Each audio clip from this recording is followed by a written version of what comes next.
Okay, the informal meeting of the City Commission will call to order. Clerk, call the roll. Mrs. Brown? Yes. Dr. Here. Estrad? Here.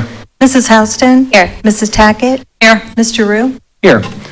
Brian? Yes, Commission, thank you. We have one work session item tonight, and that is a discussion on Tobacco 21. And with us to present is our new Health Commissioner of 4 months now. That's awesome, so welcome. But Chris Cook from the Clark County Health Department, and Randy Stevenson, our Assistant Law Director from our Law Department, and also, if needed, Jill Allen, our Law Director, is back here as well. So with that, I'll turn it over to you. Great. Well, thank you so much for having me tonight. I really just want to hit on a couple of points for you and then lean on Randy's expertise here when it comes to the legal part of this. Really, I want to start with talking about what T21 or the Tobacco Retail Licensing Ordinance does. Really does a handful of things. It allows us to issue licenses to those who want to sell tobacco products. Number two, it requires signs to be posted stating that the legal age to purchase is 21. Third, it allows us to do what are inspections or undercover buys for those that are under 21. And then finally, it gives us some enforcement. It allows us to fine places that are selling to underage kids. And so if you look at the data when we started this, when it was passed in 2021, that first year, 2021 to 22, we licensed 84 different facilities to sell tobacco products. That first year, we did primarily education. We didn't levy any fines, but we did do compliance checks in 84 stores. Of the 84 stores that we checked, 29 sold to underage. The second year, we licensed 91 facilities to sell tobacco products. We did compliance checks again, but we knew we were coming with teeth this time. We were going to levy fines if people failed. So of the 86 stores that we checked in August of 23, 7 failed. It's a market difference. And so it's to underscore education work, but there's still people who don't want to play by the rules. And allowing us to have the TRL in place gives us a little bit of muscle when it comes to fining. And we know when we hit people's hot pocketbooks, they tend to pay a little more attention when they're not playing by the rules. So that's kind of a little bit of a history. I wanted to underscore a couple of things just to tell you that the use of tobacco products, nicotine-containing products, is still a problem here in Clark County, as it is all across Ohio. We just finished our youth risk behavior survey of both middle schoolers and high schoolers. We found that those that completed the survey in middle school, 8% said they have tried a cigarette at some point in time in their life, and this is 7th and 8th grade. And 16% have tried a vape product. Now, I put this in real numbers. If you look at the number of people that we surveyed, that's 358 of our middle schoolers that have tried a vape product. So we flip over to high school. 16% said that they have tried a cigarette. 28% have tried a vape product. And again, real numbers for the vape products, that's over 1,000 of our high schoolers that have tried a vape product. If you put that together, it's about 1,500 of our kids, 7th through 12th grade, out of the 6,000 we surveyed who have tried either a cigarette or a vape product. These are staggering numbers to me. And if you say, how are we to compare to the state? Well, in some areas, we're a little higher in our usage here in Clark County and Springfield. In some other areas, we're a little better. But across the board, we have work to do. That's absolutely for sure. I just want to end with some, beyond the numbers, beyond the data for a second, real statement from our kids. So we have a number of people that go into our schools and do tobacco and nicotine education. And it's interesting, I was talking to Leah Baylor, one of our health planners, and she went into school recently, and she said on a scale 1 to 10, with 1 being difficult and 10 being very easy to get a vape product here in Springfield and Clark County, how would you rank that? And after everyone stopped laughing at the question, they said, a 12 at least. So these products are very easy to get to, and that's why we have things like URL and Tobacco 21 on the book. So I have a question, knowing that vaping is way more addictive. So you just have the percentage of kids that have tried it, right? So we don't have a percentage of kids that have ongoing use? I do have that data. Just curious about that. Absolutely. Give me 1 second. Do you want middle school or high school? Both. Yeah, both.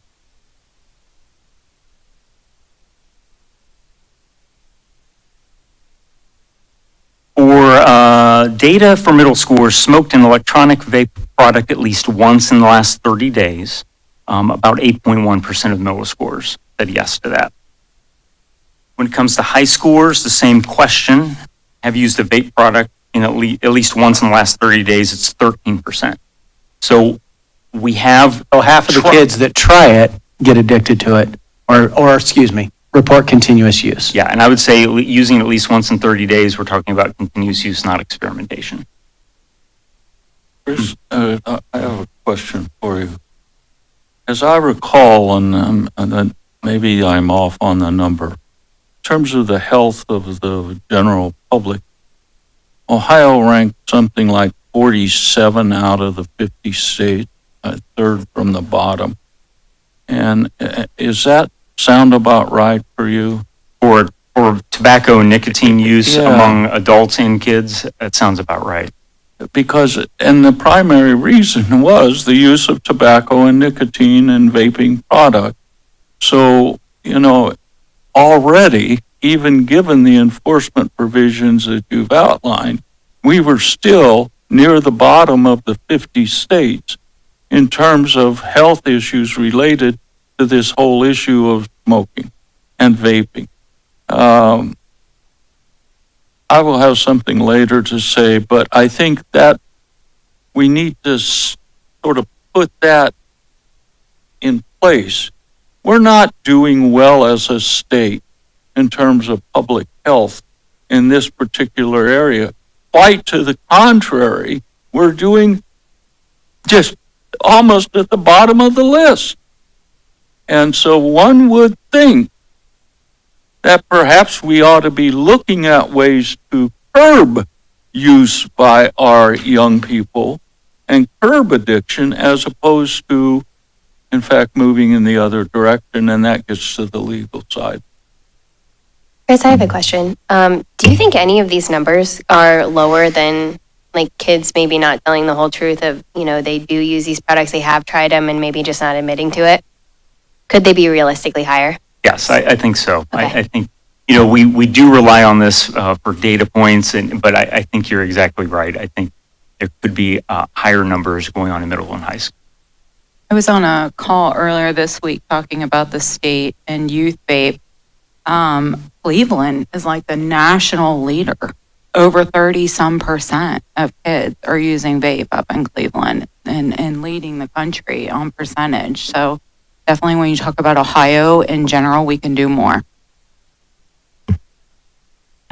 If a school building, within any school building, would need someone to come out, because I know I serve a building where we do have vape education. If someone is caught with vape or smoking, they are eligible to go through that literacy program. But in other buildings, that does not exist. So, which is very strange to me. So, if a school wanted to have someone come in and work with their students and provide that vape education in lieu of a suspension, would that be something that you guys, where would a building principal go? To just contact you, or how would Yes, they move about absolutely. We do this in schools, and we would be happy to do that. that? Okay, thank you.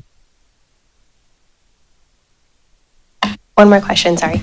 And regarding the vape usage, is it 100%? Do you have any statistics on if they're vaping like marijuana or if they're vaping just like traditional vape products? Is there a breakdown of that or any known data? On that youth risk behavior survey, we do ask marijuana specific questions.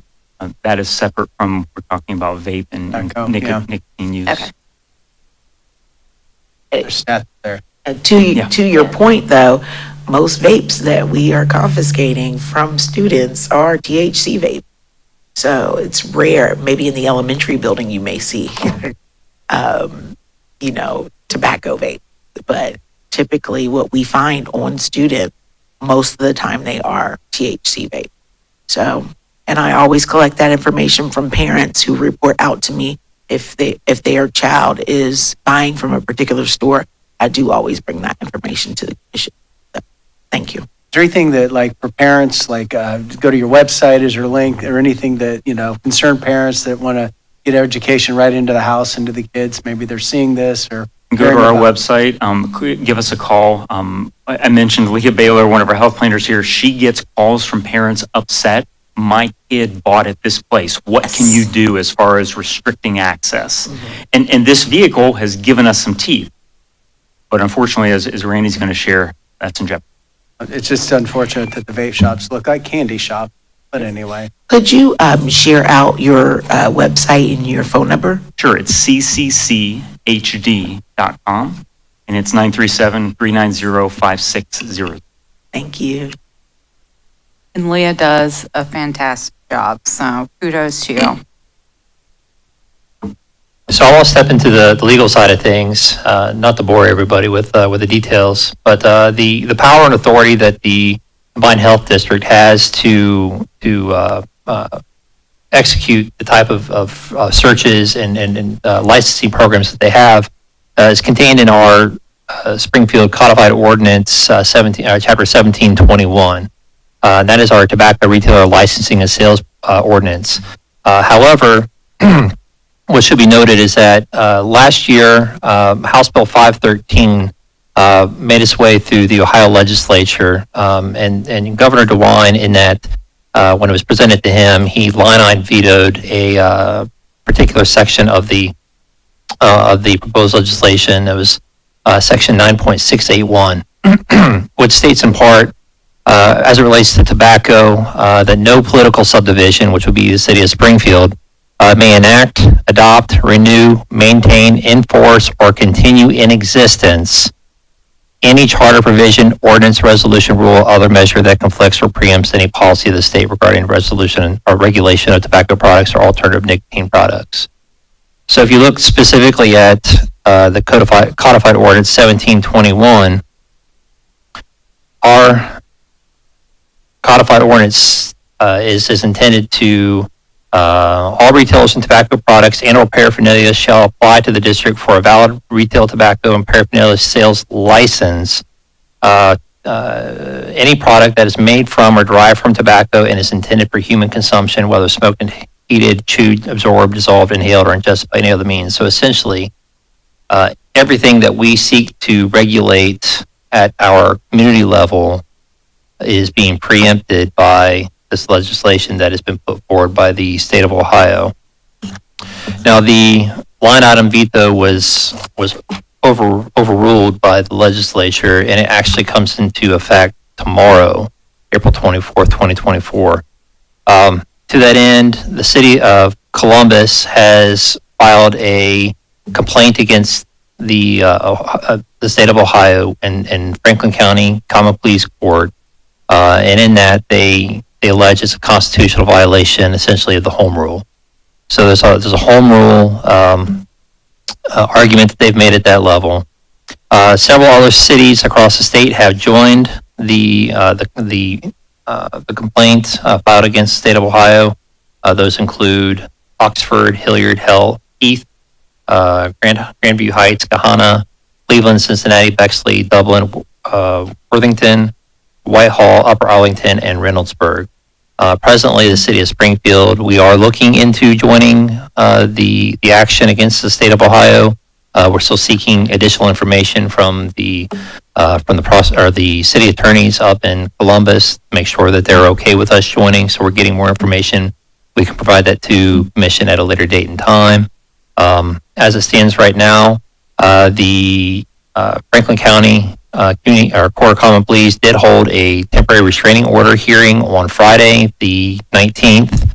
At that hearing, they did grant the temporary restraining order as to the plaintiffs named in that complaint, that the state of Ohio shall not enforce the rules against those particular cities within the state. However, the rest of the state falls under the revised code 9.681, the new law pertaining to regulation of tobacco products as of tomorrow. Yes, sir.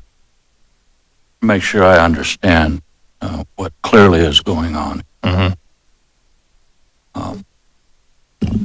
Some time ago, we passed an ordinance saying that tobacco and paraphernalia sales were under the jurisdiction of the health district.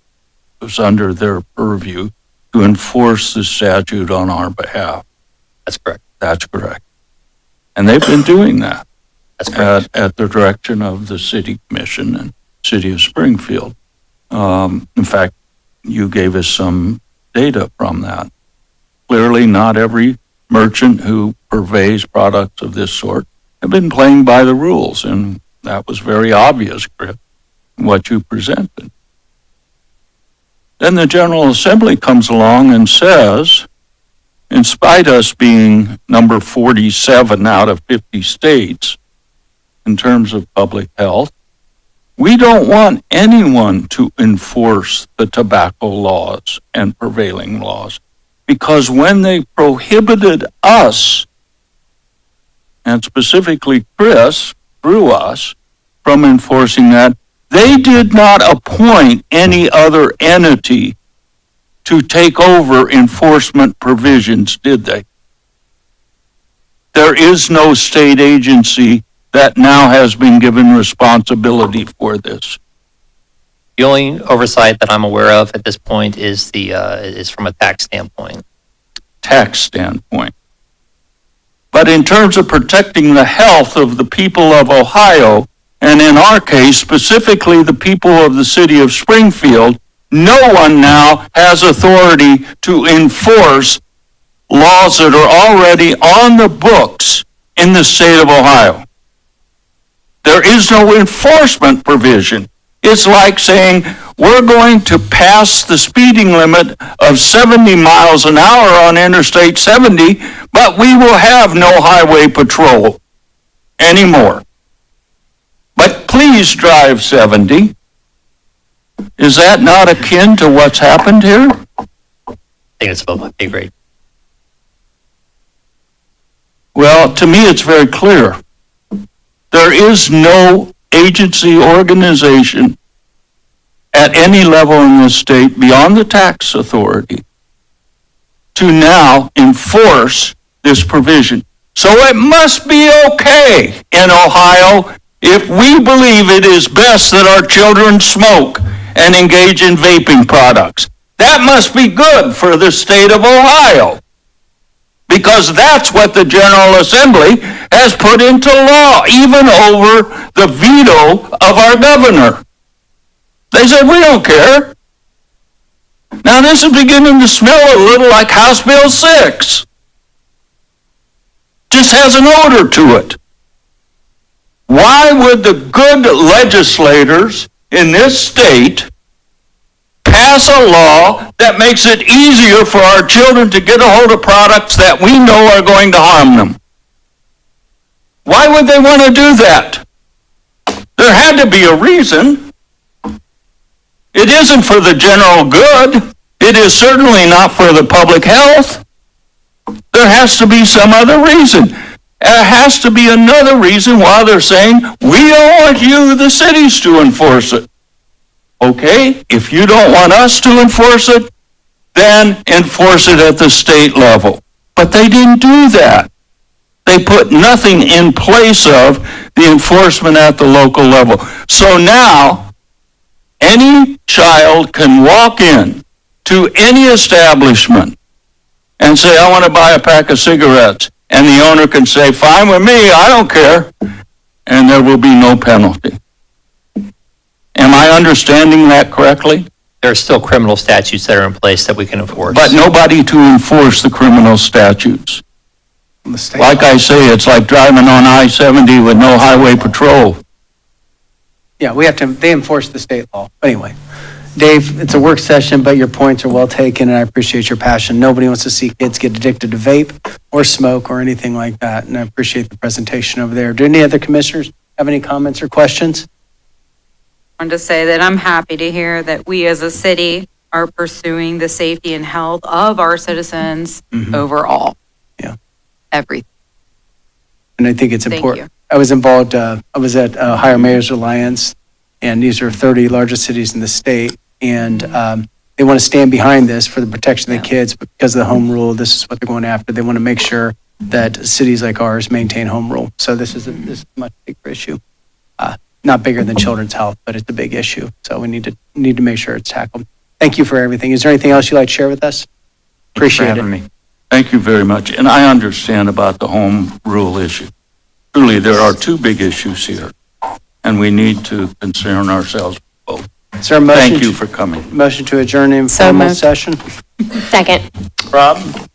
Clerk, call the roll. There's no comments during work session. There'll be a time for you at the end. I thought you just Go ahead and call asked- the roll, I please. thought you just asked for No, sir. comments. This is not time for public comment. Thank you so much. Mrs. Tackett? Yes. Dr. Estrom? Yes. Mrs. Brown? Yes. Mrs. Houston? Yes. Mr. Rue? Yes. We have a public hearing.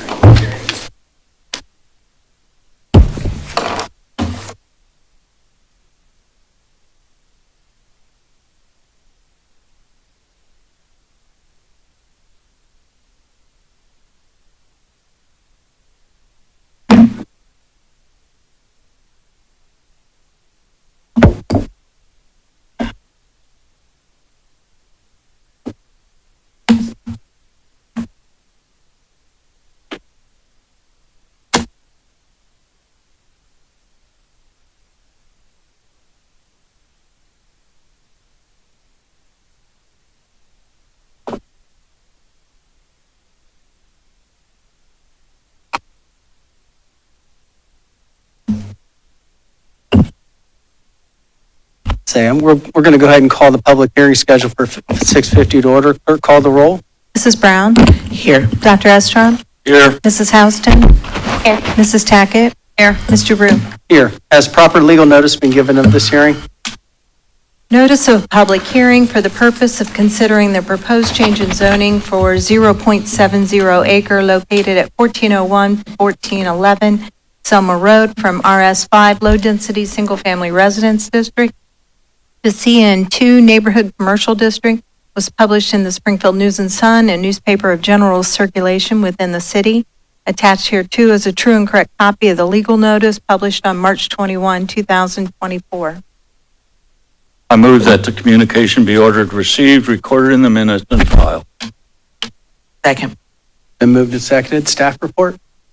Good evening, everyone. The city is wishing to rezone the subject parcels as shown on the slide highlighted in yellow from residential to commercial to make them available for commercial purposes. The existing structure on parcel was built in 1959 and was used as a city fire station. The city is initiating the change in zoning district to allow for more productive uses of a commercially built structure. The proposed use for parcels is for a business that will use the existing structure to store furniture and which is used for home sales and to park a box truck. No site changes or new structures are proposed at this time.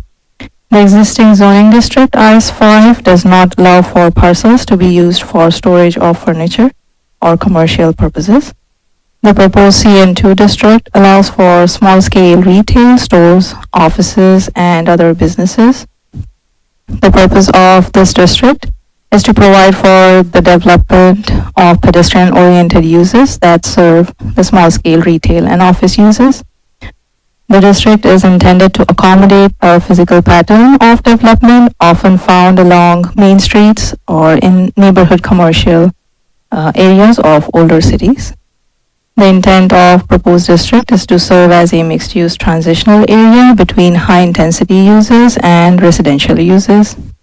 Since the proposed business will only be storage of materials and all activity will occur during daytime, the use will be nuisance-free to surrounding residents and will not detract from the residential purpose and character of surrounding neighborhood. The Clark County Comprehensive Plan shows future character area as traditional neighborhood low intensity and would support appropriately scaled office or retail uses. Selma Road is classified 100-foot wide primary arterial public right-of-way by the Clark County Thoroughfare Plan. Access to the proposed zoning district is not changing and will be from Selma Road. There are no easements or alleys on the parcels on record. It will be the responsibility of owners in future to locate any if planning to install new fences. Written reports from city staff state no objections, recommend approval.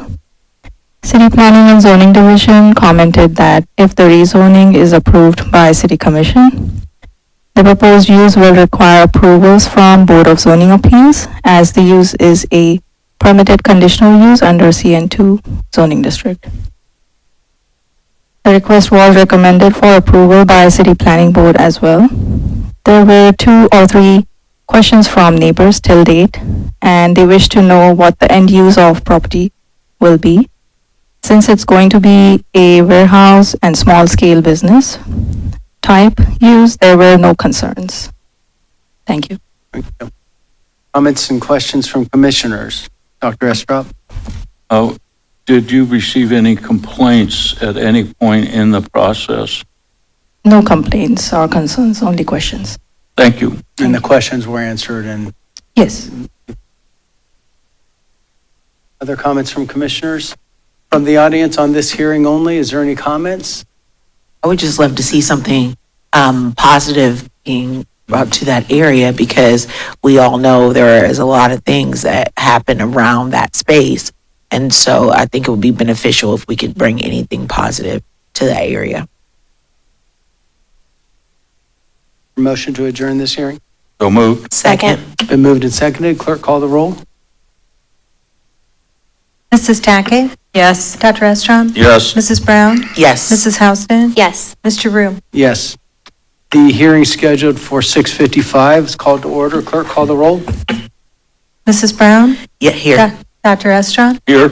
Mrs. Houston? Here. Mrs. Tackett? Here. Mr. Rue? Here, has proper legal notice been given to this hearing? Notice of a public hearing for the purpose of considering the proposed change in zoning for 16.0214 acres located on North Fountain Avenue from CO1 Commercial Office District to the Fountain Village PD Planned Development District was published in the Springfield News and Sun, a newspaper of general circulation within the city. Attached here too are true and correct copies of the legal notices published on both March 1st and March 4th, 2024. I move that the communication be ordered received, recorded in the minutes, and filed. Second. It's been moved and seconded. Staff report? Applicant or developer is requesting to rezone the subject parcel to a planned development district for proposed residential development. This parcel was carved out of Mercy Health Fountain Medical Campus site. The previous site structures here were demolished in 2015. The existing zoning district, CO1, does not allow for mixed residential uses as the proposed planned development shown on this slide has a mix of single-family and townhomes. The proposed planned development district allows for a modern integrated development of mixed residential uses and is regulated to be in conformity with the Clark County Comprehensive Plan, the Thoroughfare Plan, and the Springfield Zoning Code. The Clark County Comprehensive Plan shows future character area as institutional campus and supports mixed residential uses. Sunnyside Place and Pintheon Avenue are classified as local roads, and North Fountain Boulevard is classified as 80-foot wide secondary arterial public right-of-way by Clark County Thoroughfare Plan. The proposed preliminary PD plan shows access through the development at Pintheon Avenue and North Fountain Boulevard. Applicant has shown a total of 54 single-family lots and 9 townhomes having a total of 23 units. There are 2 pockets of green spaces and 3 stormwater ponds proposed.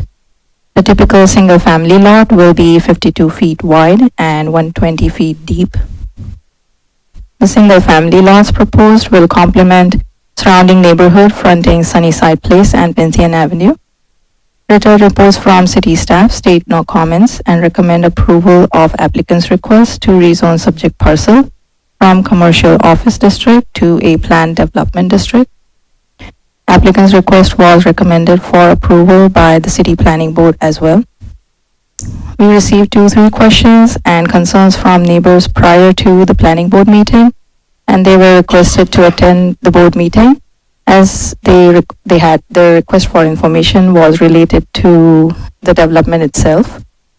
At the planning board meeting, there were about 25 neighbors and citizens present, while a majority had concerns on an adjacent old school site. It was made clear that only the old hospital site is proposed for development at this point and will be reviewed by the city planning board. There were also concerns from neighbors related to this proposed development, and those were on the following topics: that there will be too many houses, current infrastructure issues, the styles of homes and materials being used, access points, landscaping, keeping of mature trees on site, value of property, taxes, current sewer issues, and water retention. The developers and staff answered all questions, and all who were present were provided information that public notices will be sent out for city commission meeting in case they had follow-up questions or concerns. Thank you. Thank you. I'd like to go ahead and give a chance for the developers, and if the representative of the hospital, Adam Groshans, would like to speak as well. I want to give you guys a chance to do that. Then the commission will have questions. I'm sure there'll be questions from the audience.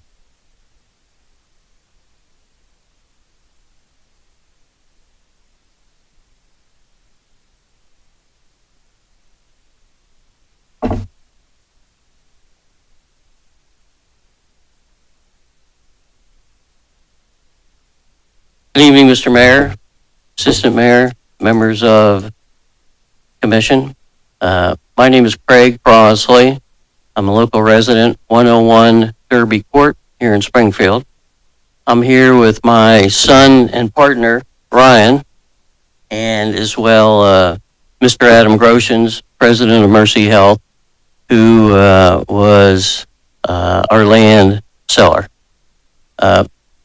First of all, I guess I'd like to make clear, as we had an issue at the planning board, that this particular request is specifically for the Mercy site, the 16 acres. Even though we have since acquired the parcel across the street at Fountain Avenue, McCrate, known as the old Jefferson site, 3 acres, that particular site is an open book at this plan. We're just going to let it develop as we go through Fountain Village. But this request tonight is specifically for Fountain Village. I think generally speaking, this has been a process long in the making. Our first meeting was actually in 2016, 8 years ago, at Mercy Hospital. So a lot of people have had a lot of time to look at this site and look at a plan. And we're very pleased and thankful to be picked as the developer at this point by Mercy. The site plan, as you see it in front of you, represents 54 independent, fee simple lots, which is a legal term just saying that it's not a condo, just like a single family residence on a home, that you own the land. And of course the building as well. So these will be 54 individual detached, what we call patio home.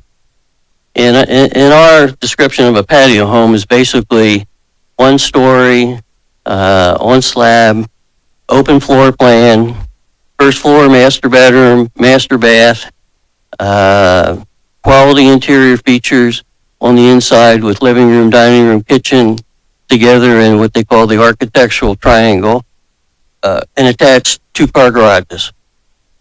We've, at this point, we're not finished, but with our 54 homes, we want to offer a diversity of product and a diversity of price point. So we're going to offer the market 2 2-bedroom, 2-bath choices, and 2 3-bedroom, 2-bath. Our largest 3-bedroom unit, as we've had some success in prior developments, will allow an upstairs or an optional upstairs bonus suite that could add another 800 square feet for somebody that would like. the plan, I think, is interesting from the standpoint that our first meeting with City and Mr. Heck revolved around what are you going to do with the houses along Fountain Boulevard?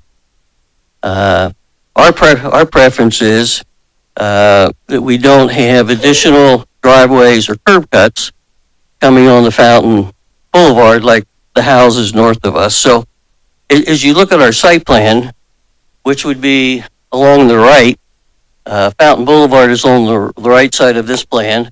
There's 9 homes there. He said, most of all the lots are 52 feet wide by 120 feet deep. So we have 9 individual lots along Fountain, and then all of those homes, the front doors will front Fountain Boulevard. So the front doors, the most attractive building elevations will front Fountain. So what that means is when you do that, to have a 2-car garage, we're going to have a rear-loaded garage. So you'll see an alleyway between that first row and the second row, and that alleyway that actually services will have rear-loaded garages with the 9 homes along Fountain Avenue.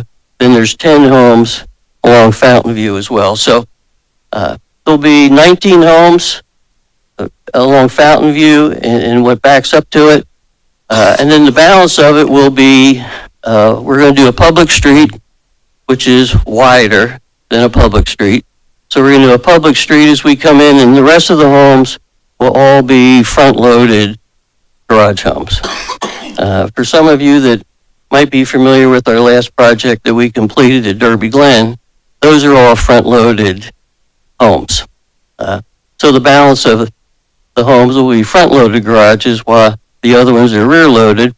And then kind of in the middle of the plan, you'll see kind of colored in blue, it was our idea to buffer the single-family area from the medical buildings, and those are going to be townhouse units. And we're coming up with designs at this point. But we have an entranceway off of Fountain, and we have an entranceway off of Pythian, and you can see we have a flow that goes between the two. It was our idea in the engineering stage that we do need to account for stormwater drainage, so it becomes a question of how do you do that.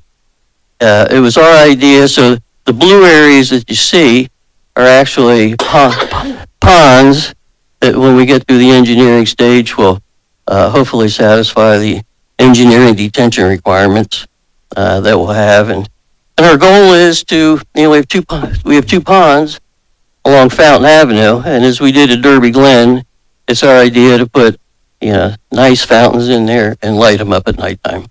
So as you're going up and down Fountain Avenue, you'll have a nice aesthetic view. That's a general description of, I think, the site plan and the units. We're working on all the architectural plans as we speak, and we'll probably have those finished in the next couple of weeks. With that, Ryan, do you want to say anything, or? Ryan Crosley. I would just add that along Sunnyside, took a lot of care and effort to preserve all of the existing mature trees currently exist along Sunnyside. So those will remain and provide a nice buffer feature for our homes and the existing. Thank you. Adam? Last of all, I'd like to have Mr. Grosham say a word. Hi, my name is Adam Groshans. I serve as the president for the hospital. This is a project that we have remained very excited for. Board is very excited. We have a critical workforce, and we still serve as one of the largest employers in town. But much of our workforce commute in, either from the Columbus area or some even as far as Cincinnati. And one of the biggest challenges that we've had has been inventory and housing options to attract additional workforce to the community. So as we look to develop this piece of land, we are changing even our HR benefits internally to create a differentiator for down payment assistance program.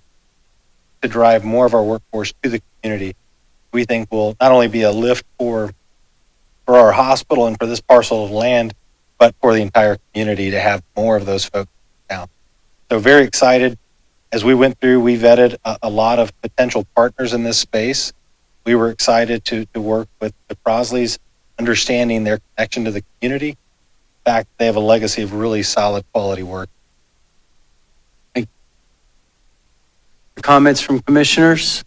Bridget? First off, I just want to say I think this is a really unique and innovative partnership to use the existing land. I've seen the homes that you built at Derby Glen, and they are very nice. And I think that your design is thoughtful pertaining to the Ridgewood neighborhood, especially facing the homes out on Fountain. I do have a few questions for you, though. I don't know if you'll be able to answer them at this time with the crazy world we live in, but do you know the average price that you're aiming to sell these homes at? Yeah. It's not final, but let me just preface this by saying we finished Derby Glen 2.5, 3 years ago. Since that time, one of the challenging things in our business is to address the 34% increase in materials and labor. In that Derby Glen, some of our sales prices, because our buyers actually optioned up their preferences, they got to be $400,000 to $500,000. And that same house today at the same square footage, when you apply the math, is $100,000 more. So, knowing that to be successful, it's not about building units, it's about selling units. And we've been doing this for 30 years. So we think we're pretty familiar with the sweet spots and the price points that we're trying to hit. We know they're less in Indianapolis and Columbus and areas. So how you accomplish a quality home at a price point is you build a little less square footage. So the 2-bedroom, 2-bath homes that we're doing, just from memory, and these will become firm pretty quick. I think our smallest one was about 1,300 square feet, 2-bedroom, 2-bath, and the medium one is about 1,450 square feet.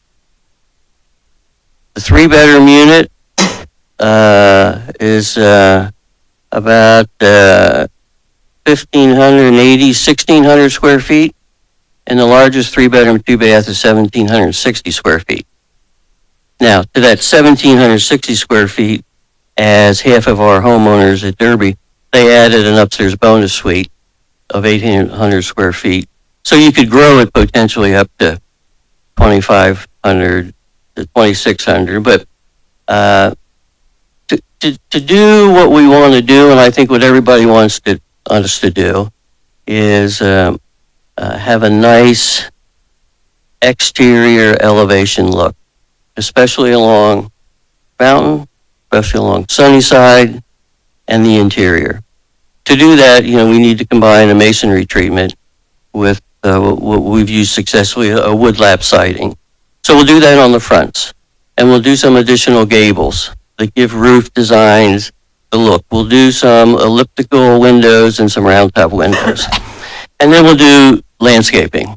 One of the things that was kind of surprised at Derby, when you build a product like we did, we won the landscaping award the last couple of years at Derby just because the homeowners took that much pride and really elevated the look of that community. But to answer your question from square footages, that means that the entry level of the 2-bedroom, 2-baths will be kind of the low mid 300s. And the entry point of the 3-bedrooms, 2-baths will be low 400s to mid 4s. There'll be option sheets that people can obviously upgrade some of the improvements that we'll do. I tell you what it really ends up with, and our buyers are going to do it. It ends up with a numbers game. And I remember when we closed maybe halfway through Derby Glen, John Federer came to me and said, you guys are setting a record for a price per square foot on your sales price. And that was about $200 to $205 a foot for new. Today, it's $280 to $300 a foot. Okay? But you know what? Springfield's catching up. Springfield's catching up to what's going on with the city. There's a lot of new employment. There's a lot of new people that Adam and the hospital bringing in. We do have what I call the Mercy Unit, as Adam was talking about, recruiting for maybe a nurse or a doctor that was coming in town. We have a 2-bedroom, 2-bath unit of 1,100 square feet. And it has all the features of the big boy unit. It's got the 2-car garage. It's got the first floor master bedroom suite. Got a walk-in closet. It has open floor plan. It has a gable. So that'll be an interesting thing for us to see how the market goes. Thank you for that. And then I also wanted to note that I appreciate your detail to trying to match the aesthetic of the neighborhood. As you know, like Springfield has several historic neighborhoods. Fountain, Ridgewood has a historical marker, and I know several residents are probably worried how it will match the neighborhood. So I appreciate your detail to that. One last question. Do you have any traffic concerns on that little intersection for Fountain View and Fountain? Exiting the development? Is that what you're doing? Exiting the development? Well, it's a right-hand only turn. Okay. Okay. So, I'm not sure there would be any, there'd certainly be less traffic there than when the hospital was here. Okay. Turn right. And, from that standpoint, working with Adam for the last year and a half, traveling that, there's not it's just a fair amount of traffic going in and out of there. And it's nice that there's an entranceway from Pythian, and there's also another drive that comes in south of Pythian that services the Mercy's Pediatric Building and Imaging Center. So there's 2 ways in and out on Pythian and one coming up. But being a right-hand turn only, I don't really see that as an issue. Thank you. Thank you. Other comments from commissioners? Tracy? I just want to confirm that maintaining the water and that extra road would be whose responsibility?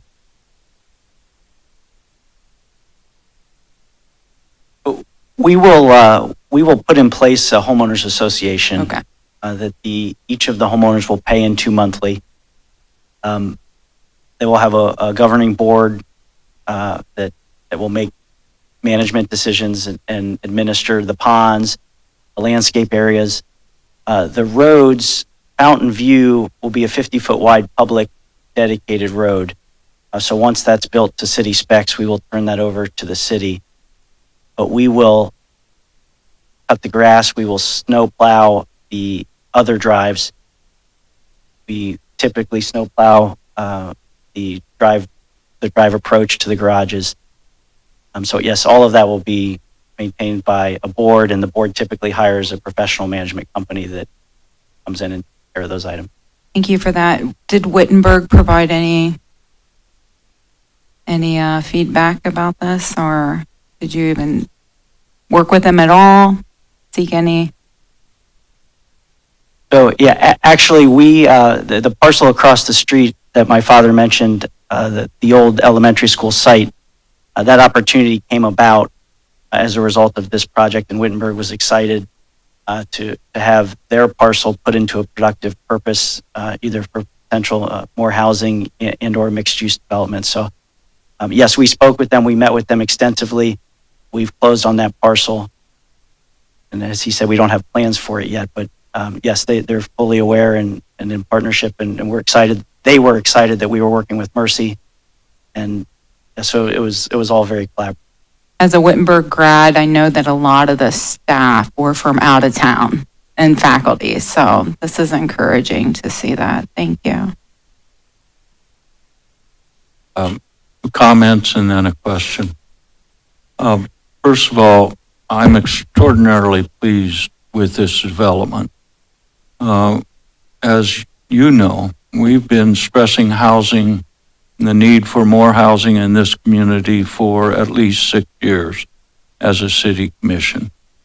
And one of the things that was of great concern to us was infill housing within the city center. We didn't want to see all the development occur outside or on the edge of the city.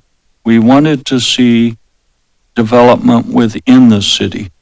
And that's exactly what this is infill development. So congratulations. The second priority is what you're doing with Mercy and working with Adam. Because we want this to be a community where people can not only live, but work and play. And this provides more opportunities for doing all of that here in Springfield. So Adam, I want to congratulate you and Mercy for having the vision to see the potential here, and Craig and Ryan for your willingness to help create that opportunity. One question I have is this: is solar power going to be a possibility for the residents here? Uh-oh. Claudia's still here. Mr. Estrop, the answer to that question, yes. Good. In fact, Claudia and her husband and a local group invited me into a meeting a couple months ago and introduced me to solar. I knew nothing a couple months ago. I think we had a nice little meeting.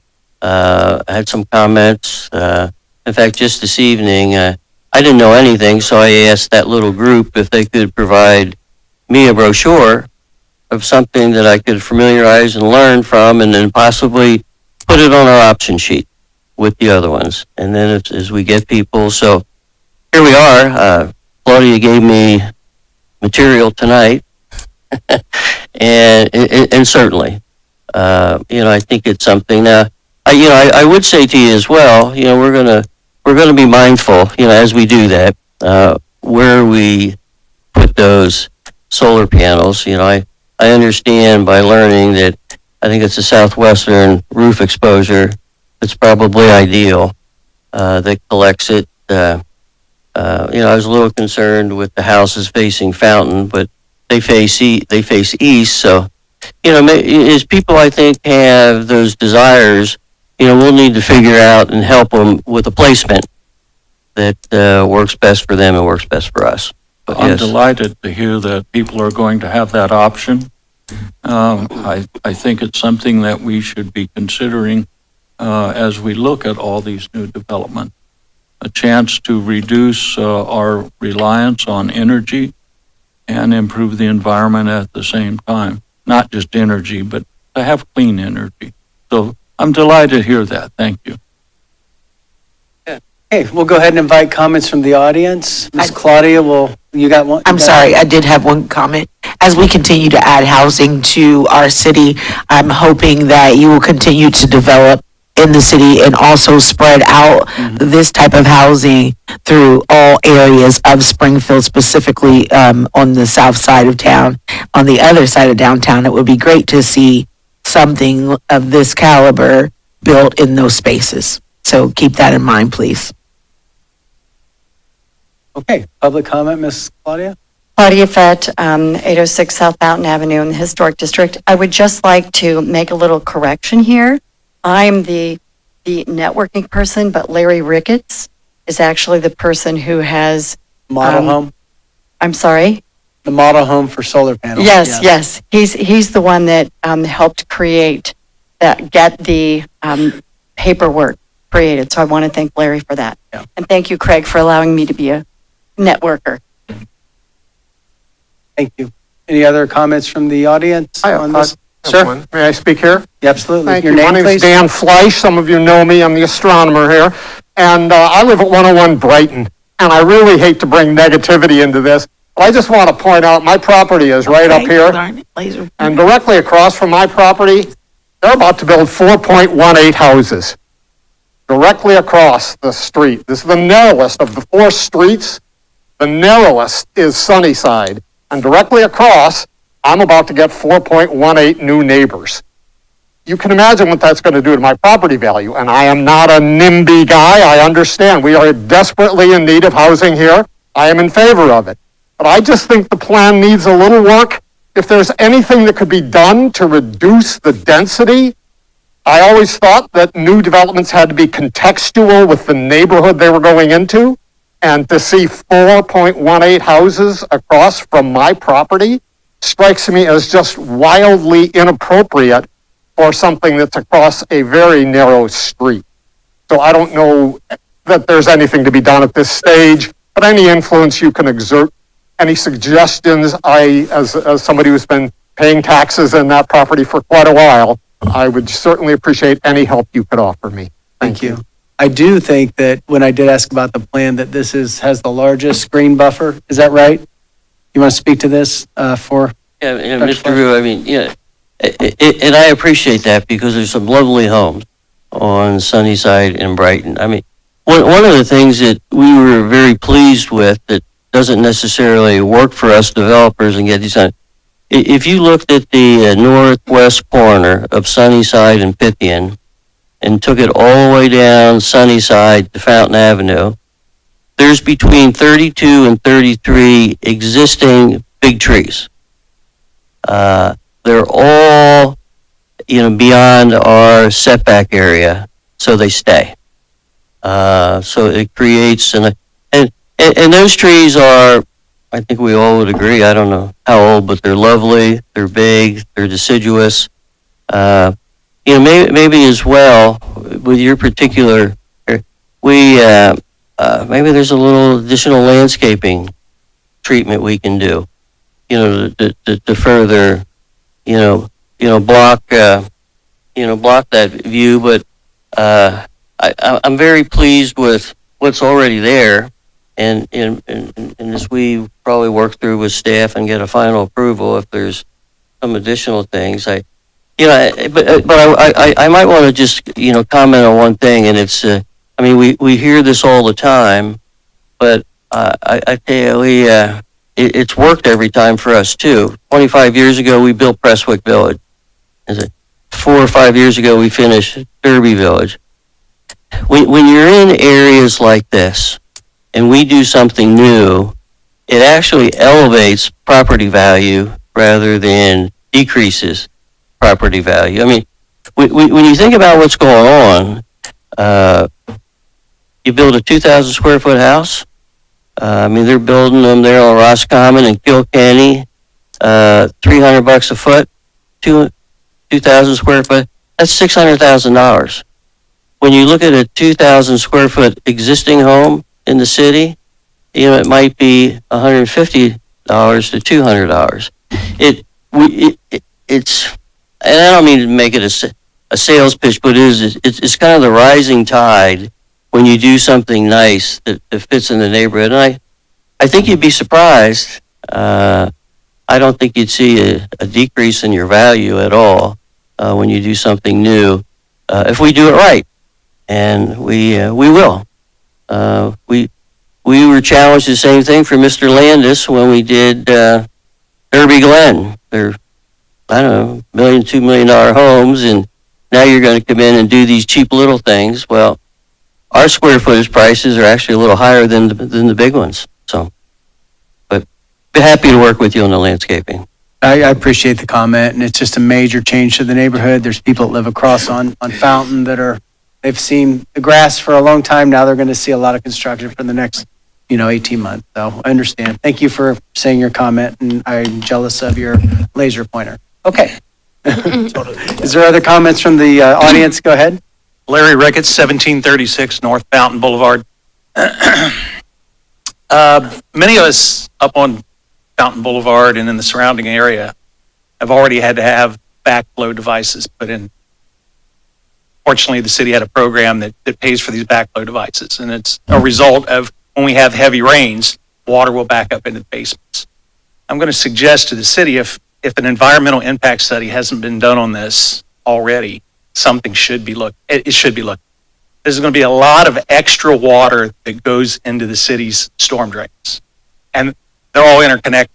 So even if it flows away from us up on North Fountain, it's still going to cause a backup.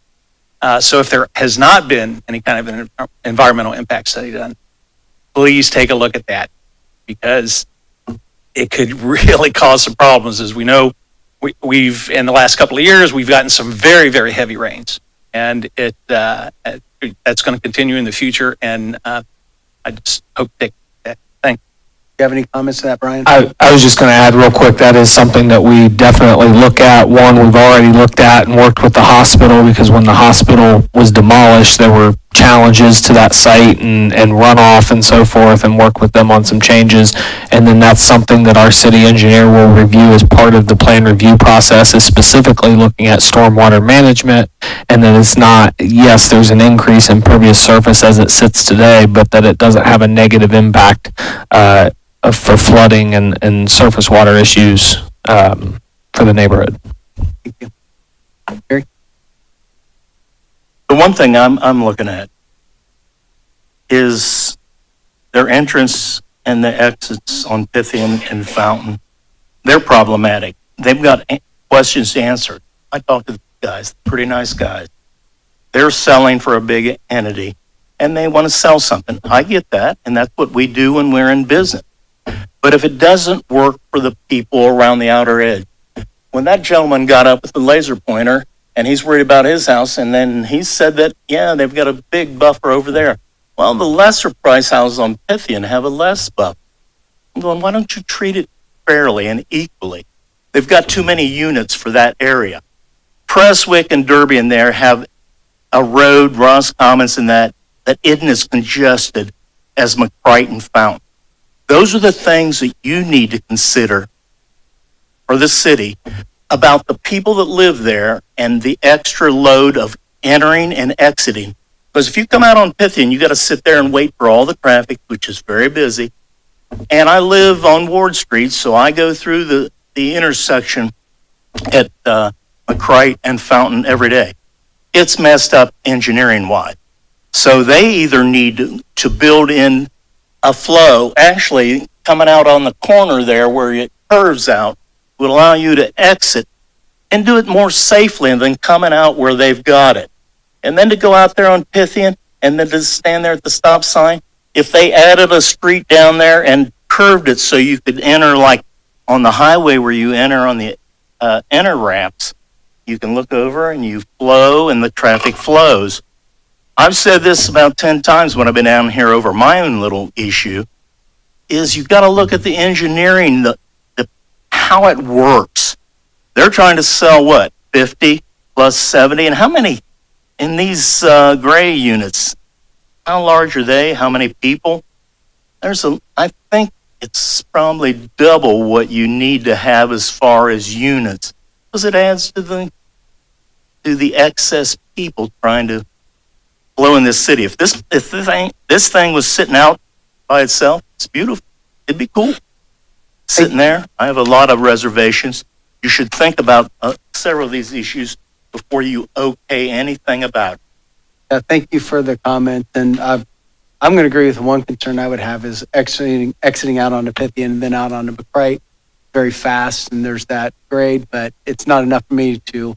I know that the plan has been vetted through engineering and it continues to, even up to the backflow comment. We'll keep looking at that. But thanks for your comment. Any other comments from the audience?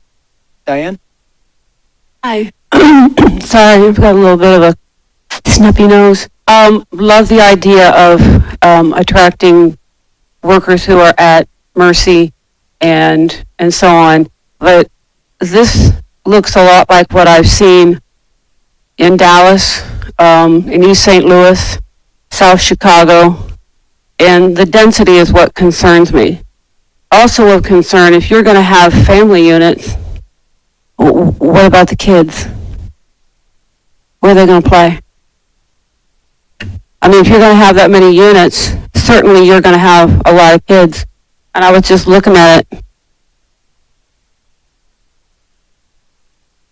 Take 2 units off the table. Take $500,000 out of your pocket. Put it in a playground. so the kids have some place to play. Otherwise they're going to be all over the place, or they're not going to play at all. If we're trying to encourage our children to get out of the house, you got to give them a place to get out. And maybe another unit over near the pond could also be a playground. I'm just saying that there's not any foresight into where the green space for kids. Put that in your plan. That's a good point. And actually, at one point, was there not a conversation about a playground? You want to speak to that a little bit? Yeah, let me just say we have, we've discussed a lot of things, including clubhouse and pool. One thing that's actual statistics, and I can just recite what we've done in the past, but when these will primarily, because of what we build, we get more of a specific type buyer and resident than a normal residential neighborhood. You know, I remember training classes 30 years ago, somebody pointed out to me, Craig, when we're at Chevrolet and we build a Corvette and we make it crazy colors of yellow and red and put 400 horsepower in it, we get a certain type buyer. That's what we do. When you build a house that's on slab, doesn't have a basement, has an open floor plan, has quality issues, and then we have an HOA that we're going to charge $200 a month for. It's basically our cost for lawn, snow, trash, and common areas. When we were all younger and had kids, we didn't pay HOA fees. We cut our own grass.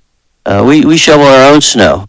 We didn't pay for those services. But the point of it I want to say is, in a community like this, and there's no guarantees, but we build 800 units like this, and let's just say the 60 or 70 we built in Springfield, 44 homes at Prestwick, on slab, no children.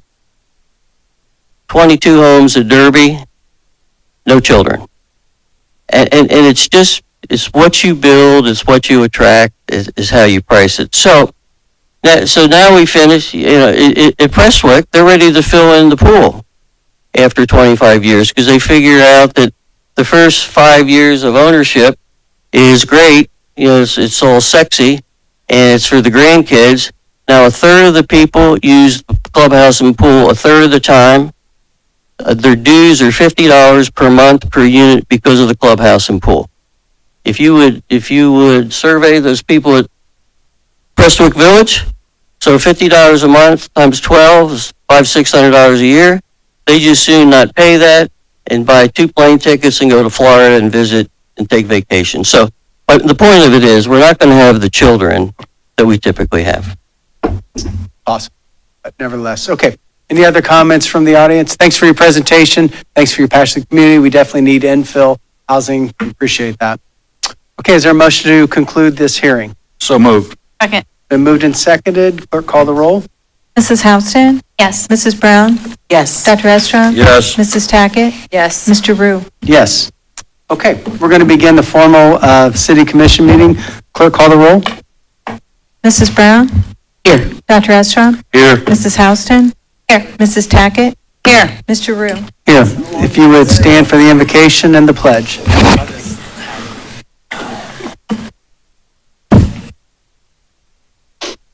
Father, just ask that you would give us strength and help tonight as we make decisions with integrity and transparency for this. Amen. Pledge allegiance to the flag.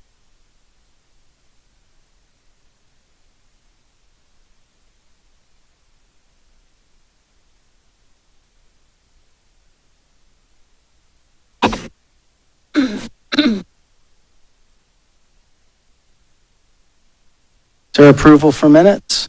So moved. Second. It's been moved and seconded. There are comments from commissioners on minutes? From the audience? Clerk, call the roll. Mrs. Houston? Yes. Mrs. Tackett? Yes. Dr. Estrom? Yes. Mrs. Brown? Here. Mr. Rue? Yes. Clerk, would you proceed with first readings by title only? Amending the zoning map of Springfield, Ohio by rezoning approximately 0.70 acre at 1401, 1411 Selma Road, Springfield, Ohio, from RS5 Low Density Single Family Residence District to CN2 Neighborhood Commercial District. Amending the zoning map of Springfield, Ohio by rezoning 16.0214 acres North Fountain Avenue, Springfield, Ohio, from CO1 Commercial Office District to the Fountain Village PD Planned Development District, and adopting the regulations for the Fountain Village PD Planned Development District.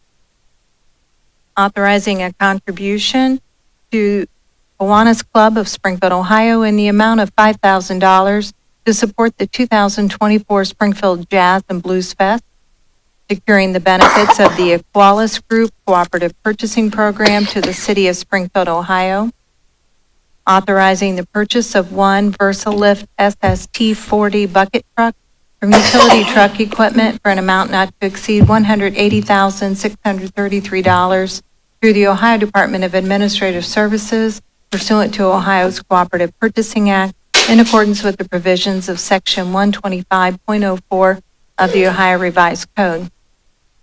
Authorizing the city manager to enter into an enterprise zone agreement with Springfield Hospitality LLC, and also a resolution establishing an honorary name of Oakwood Place, Ross P. Barrett Memorial Way, for a portion of Oakwood Place from South Wittenberg Avenue to Plum Street.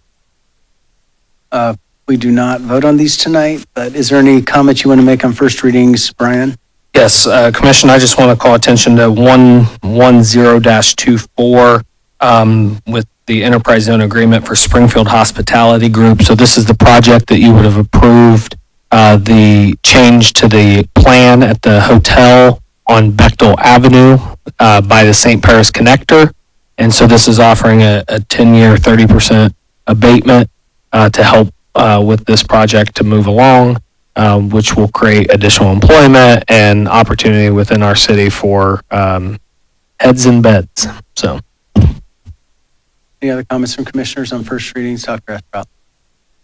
Item 109-24, are we looking for a truck that is manufactured here at Navistar, or we precluded from making that purchase? Yeah, Chris, would you like to speak specifically to the bucket truck that's being purchased? It's actually related to a increase from what was originally budgeted, but he can talk specifically about the truck and what it replaces. And so this truck replaces a 2014 bucket truck. In our traffic division, we did look at Navistar, but the Navistar only offers a diesel engine. We need a gasoline engine. The diesel is overkill. This should be a Ford. Okay, thank you very much. Comments from the audience on first readings only? One more comment. Absolutely. Mayor Rue. On 11024 Springfield Hospitality LLC, can you speak to that organization or? yeah, so that is a local hotel entrepreneur in our community, owns a couple other hotels in our community, and so he's investing specifically for this new hotel project on Bechtel Avenue. We worked with them before? Or? Yes, I believe he's actually present, so AJ Patel. Thanks for investing. Okay, comments from the audience on first readings.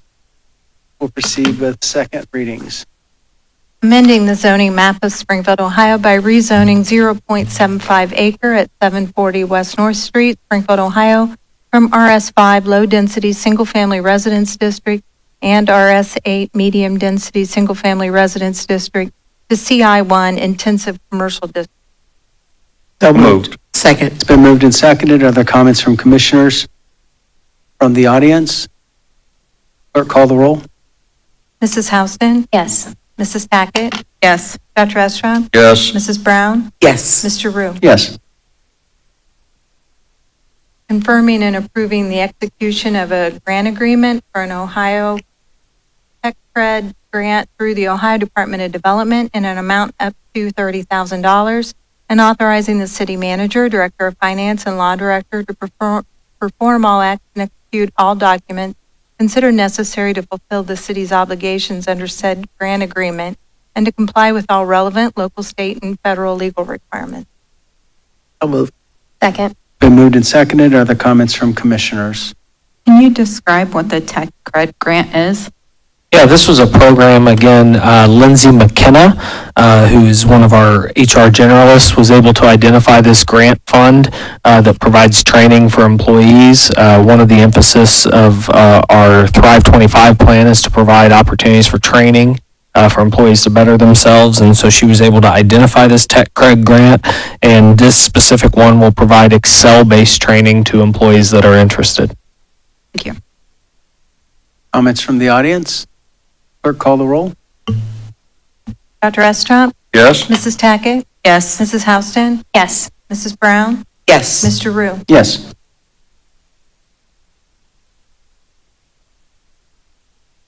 Levying special assessments for the improvement of streets by the construction of sidewalk, curbs, and gutters in the 2023 Sidewalk Curb and Gutter Program. So moved. Second. Been moved and seconded. Are there comments from commissioners? From the audience? Clerk, call the roll. Mrs. Brown? Yes. Mrs. Tackett? Yes. Mrs. Houston? Yes. Dr. Estrop? Yes? Mr. Rue? Yes.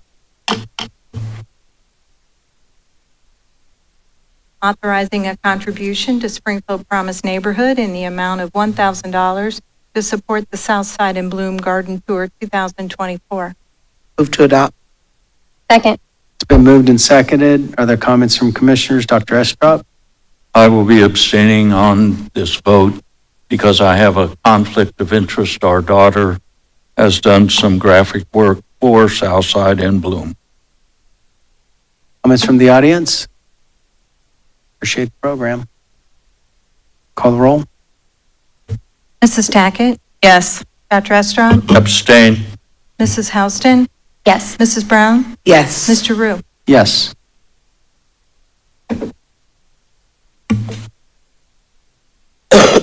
Declaring it necessary to require the construction or reconstruction of curbs, gutters, and sidewalks at the points identified as section number 1 of street and section number 2 of streets of the 2024 Sidewalk Curb and Gutter Program, Phase 1. So moved. Second. Been moved and seconded. You want to speak and identify some of these areas? Yes. Chris, do you want to actually speak to that? These areas are on Villa Road between Durham and Middle Urbana, North Bechtel from the railroad tracks to State Route 41, and then a multitude of streets in the Lane Addition that would be on the west side of Burnett Road, just north of Sheridan, just south of Lexington. Thank you. Comments from the audience? Would you like to go, Mike, please? Like on a couple of backwards. What he said explained it. Why don't you write it up? It says that, and I don't have to get up and eat. You just telling me what it is, where it's at. It's very simple. I appreciate your comments. What we get, what you're seeing is, we have a few pages that describes exactly what I just asked. We ask these questions so that we make sure the public hears what we believe needs to be more explained. So that's why you hear us all ask questions about some of these ordinances. We read these before we get to this point and have an understanding. So we ask questions, so not to confuse, but to explain and be more vulnerable in what we're voting on. The very thing that you remind us almost weekly every time you're up there that we're not doing, we are. Well, Okay? like when people want zoning change, just say what we want to put and why we're putting it. Explain it all, and that explains it. Then I won't get up, and probably nobody else. So we'll keep asking questions, and you will too. Okay. Any other comments from the audience? Clerk, call the roll. Mrs. Tackett? Yes. Dr. Estrop? Yes? Mrs. Houston? Yes. Mrs. Brown? Yes. Mr. Rue? Yes. Confirming purchases and the obtaining of services for the city and providing for payments therefore and declaring it an emergency therein. So moved. Second. Been moved and seconded. Are there comments from commissioners? From the audience? Clerk, call the roll. Mrs. Houston? Yes. Mrs. Tackett? Yes. Mrs. Brown? Yes. Dr. Estrop? Yes? Mr. Rue? Yes. Authorizing an increase in the design and installation of custom playground equipment at Davie Moore Park from Mid-State Recreation for an amount not to exceed $8,300 for a total purchase amount not to exceed $554,655.10 through Sourcewell pursuant to the Sourcewell Contract Purchasing Cooperative Program in accordance with the provisions of Section 9.48 of the Ohio Revised Code, confirming and approving related expenditures incurred from March 25, 2024 to the passage of this ordinance and declaring an emergency therein. So moved. Second. Been moved and seconded. Are there comments from commissioners? Yes, the design of this, sorry. The design of this park is amazing. Can you talk about why there's an increase? Yes, Commissioner. So specifically, this is for an addition of shade structures that will be placed between the skate park and the new playground. And so we actually received a donation from the health department to provide for these shade structures to be erected between those two new play areas within the park. And so this accommodates that addition. So as far as the project itself, should be completed mid to late May. Excellent. Agree. I was wondering if we might, after the project completed, have a report with pictures of the improvements that have been made to Davie Moore.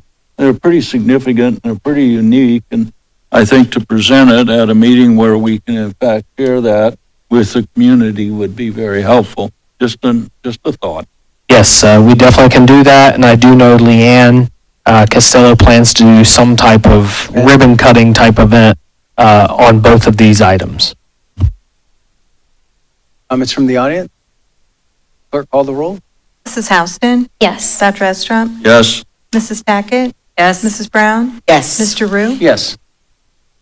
Authorizing the purchase of 50 additional Google Workspace business licenses and support from SHI International Corporation for an amount not to exceed $15,589.50 through Omnia Partners pursuant to the Omnia Partners Contract Purchasing Cooperative Program in accordance with the provisions of Section 9.48 of the Ohio Revised Code and declaring an emergency therein.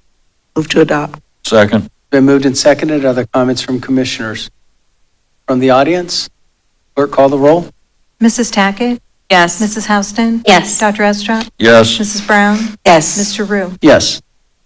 Authorizing participation in the 2024-2025 ODOT winter contract for road salt and declaring it an emergency therein. So moved. Second. Been moved and seconded. Just so you know, this is replenishing our salt. We have about 1,700 tons. What was 1,700 We have a little over 3,000 tons. now, but we're available. buying how much? Up to, I believe, 1,800 to get us to our that's the full, 1,800. and then we have the ability to go higher if we want. This does not set the price yet. This just gets us in part of the cooperative so that we make sure that we can secure road salt. Any other comment from the audience?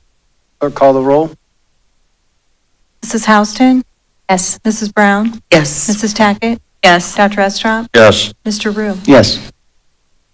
Authorizing the city manager to apply for, accept, and enter into a cooperative agreement to finance a portion of the city's 2024 elevated storage tank rehabilitation project with the Ohio Water Development Authority, authorizing the city manager, finance director, and law director to do all things necessary to implement said loan application and cooperative agreement and to comply with all relevant local, state, and federal legal requirements and declaring it an emergency therein. So moved. Second. Been moved and seconded. Other comments from commissioners?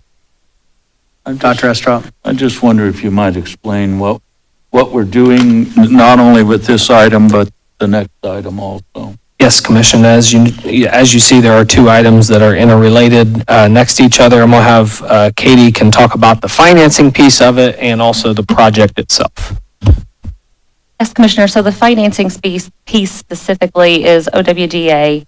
It is roughly a $1.3 million loan at 3.73% interest over 20 years. And as we've discussed before, doing a loan like this with the lower interest rate allows us to distribute that cost over 20 years to ratepayers to keep our water and sewer rates lower. Because without having the money up front, we couldn't do the work, obviously. But beyond that, by stretching it out, we are able to keep the rate at at a somewhat reasonable cost as opposed to a big bump in the rate. Certainly, and invest in those other projects that are required by EPA regulations and mandate to continually update our water and sewer infrastructure.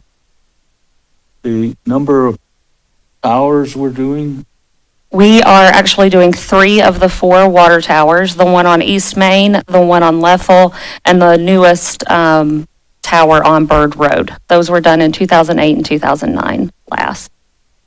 obviously, as we've seen, water is a critical ingredient in our city. A 40-year fight over the barrel fill reminds us of that. So the importance of maintaining our water system and the pressure associated with the water towers is critical. So I think we need to look at this as preventive maintenance and keeping the water flowing in everyone's home. Thank you. Other comments from commissioners? I recently spent time at our water plant with Alan and Chris, and I just want to thank them for spending that time to inform me about our water system. It was, as somebody who was born here, lived here my whole life, it was fairly impactful to see what goes into the safety of our water and providing good water for our citizens. So, thank you.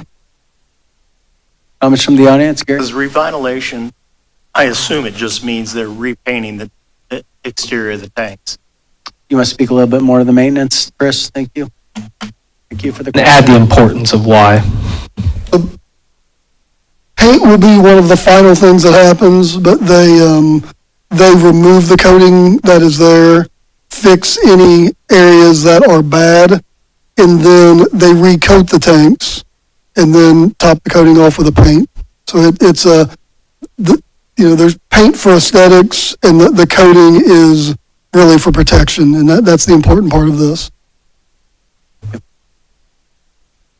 Clerk, call the roll. Mrs. Brown? Yes. Mrs. Houston? Yes. Mrs. Tackett? Yes. Dr. Estrop? Yes. Mr. Rue? Yes. Authorizing the city manager to enter into a contract with Seven Brothers Painting Incorporated for the elevated storage tank rehabilitation for an amount not to exceed $1,218,462 and declaring an emergency therein. So move. Second. Been moved and seconded. Are there comments from commissioners? From the audience? Clerk, call the roll. Mrs. Houston? Yes. Mrs. Tackett? Yes. Mrs. Brown? Yes. Dr. Estrop? Yes. Mr. Rue? Yes. Confirming and approving change order number 3 to the contract between the city and Garber Electrical Contractors Incorporated for the installation of a structured cable system and closed circuit camera system at the South Limestone Street Fire Station to increase the contract in an amount not to exceed $26,934 for a total amount not to exceed $151,275, authorizing the city manager to execute said change order number 3 and declaring it an emergency therein. So moved. Second. Been moved and seconded. Are there comments from commissioners? Dr. Estrada? Yes, I was just wondering if you could give us a little additional information about this change order. Yes, I'll have Chief King answer that. All right, thank you, commissioners, city manager, for asking me to speak about this, because I'm extremely happy that we have this change order finally in. This change order was to start the initiation of our station alerting system that we've been able now to start working through. This is to install speakers, emergency lights that will come on so that we can have a ramped up system to reduce the cardiac impact to our members when they actually have a call. Currently right now, if there's a call, it's bright white lights, full volume speaker. So somebody screaming at you, flickering the light at 2:00 in the morning is very hard on your heart, by the way. So we're doing a more of a red light and a ramping up of the voice. So we can ease that piece and make them better suited to respond to those emergencies. Thank you very much. Plus, it's just a newer and upgraded system for a newer and upgraded firehouse, right? Well, actually, we'll be looking to do this at all our fire stations to enhance them. Once we're able to have 100% utilization of the system, as in we're able to connect to the CAD and dispatch. Currently, we're not authorized to do that. But when that does happen, It'll be a computer-generated voice. So the dispatcher won't have to talk, and we'll have clear guidance, and it'll connect to our TVs in the station to show mapping, location, and all the additional information rapidly to enhance our response. Fantastic. Great. Cool. The comments from the audience? Clerk, call the roll. Dr. Estrom? Yes. Mrs. Brown? Yes. Mrs. Tackett? Yes. Mrs. Houston? Yes. Mr. Rue? Yes. Authorizing the city manager to enter into an amendment to the contract with the Ohio Bell Telephone Company doing business as AT&T Ohio for a one-year extension in connection with certain telephone services for municipal purposes for an amount not to exceed $48,000 and declaring an emergency therein. So moved. Second. It's been moved and seconded. Other comments from commissioners from the audience? Clerk, call the roll. Mrs. Houston? Yes. Dr. Estrop? Yes. Mrs. Brown? Yes. Mrs. Tackett? Yes. Mr. Rue? Yes. Authorizing the city manager to enter into a contract with Outdoor Enterprise LLC for the South Center Street roadway improvements project for an amount not to exceed $415,741 and declaring an emergency therein. So moved. Second. Been moved and seconded. Can we get this explained to us, what we're doing here? Yes, Commission. So this is a project that actually came out of the Engaged Neighborhood planning efforts. This is focused around the Gammon House and making improvements to that asset of the community. And so one of the things identified in the Engaged Neighborhood planning process was specifically in that neighborhood that was seen as a focal point. And so these improvements will help enhance the access and the just the overall quality of the Gammon House for that corridor. Thank you. Other comments from commissioners? From the audience? Clerk, call the roll. Mrs. Tackett? Yes. Dr. Estrop? Dr. Yes. Estrop? Mrs. Houston? Yes. Mrs. Brown? Yes. Mr. Rue? Yes. Authorizing the issuance of a purchase order for the purchase of 3 2024 Chevy Malibu sedans from Jeff Schmidt Auto Group for an amount not to exceed $77,435 and declaring an emergency therein. So moved. Second. It's been moved and seconded. Are there comments from commissioners? Dr. Estrop? Yes. Were these vehicles put out for bid? Yes, Commissioner. So this is replacing 3 Detective Bureau vehicles. As you know, we've had supply chain issues in recent years post-COVID with obtaining vehicles. We used to do that via state contract, and we were waiting a year, 2 years, and bringing price increases back to commission to approve. We need these vehicles more urgently, but as you drive by and notice, you see more vehicles starting to be on lot. So with this procurement, we actually did put these out for bid and received 0 responses. So then we went out for quote. You Yes, said sorry? no one wanted Correct. to bid on this? Correct. None of the car dealers? Correct, which proves we're still in that environment where it is difficult for us to obtain items like vehicles. It's pretty hard to encourage purchase locally if the local vendors aren't willing to bid on items that we need to purchase. Certainly. Wow. Okay. Other comments from commissioners from the audience? Clerk, call the roll. Mrs. Tackett? Yes. Mrs. Houston? Yes. Mrs. Brown? Yes. Dr. Estrop? Yes. Mr. Rue? Yes. Authorizing the fiscal officer to establish super blanket purchase orders as authorized in resolution number 6152 and declaring an emergency therein. So moved. Second.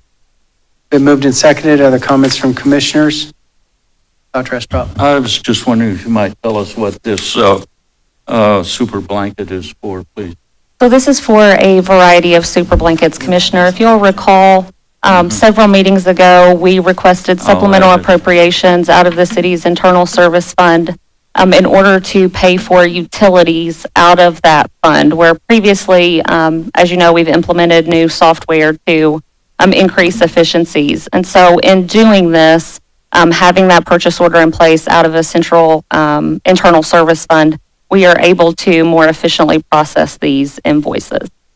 for utilities. So things like Columbia Gas, Ohio Edison, telephone. You're welcome. Other comments from the commission, from the audience? Clerk, call the roll. Dr. Estrop? Yes. Mrs. Brown? Yes. Mrs. Houston? Yes. Mrs. Tackett? Yes. Mr. Rue? Yes. One new item on the agenda, consenting to the appointment of Thomas Geyer to the Board of Zoning Appeals and declaring it an emergency therein. So moved. Second. Been moved and seconded. Other comments from commission, from the audience? Clerk, call the roll. Mrs. Houston? Yes. Mrs. Tackett?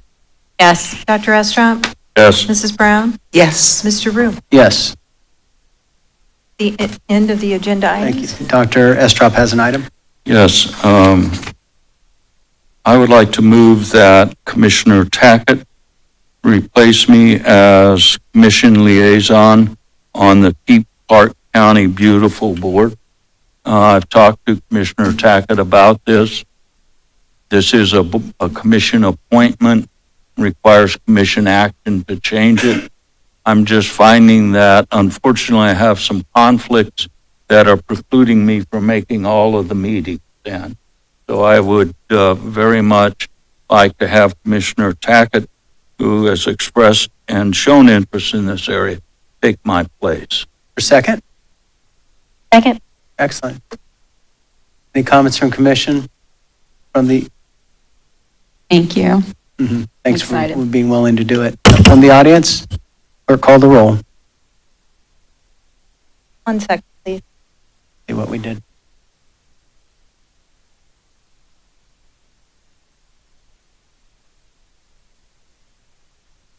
I was just conferring with Law Director Allen. We can take this vote and then we will prepare an ordinance and bring it back to commissioners next meeting as it is an official capacity ordinance. That be would be okay? fine. Okay. So you voting on it tonight or You- not? You can, if you want to just. So I'll that- just pull that- back. We just won't call a vote tonight. We'll do that next Well, week. let me amend my motion. I direct the law department to prepare an ordinance. Or that. That. She's wrote it down. I think that is, thank I you. think that would be That sufficient. would technically meet your requirements. Yes, please. To be presented at our next commission meeting as an emergency ordinance. I'm okay if she wants to go to meetings between now and then, just so you know. I am too. Okay, is there committee reports Wait, we have to vote on that motion. that we're not?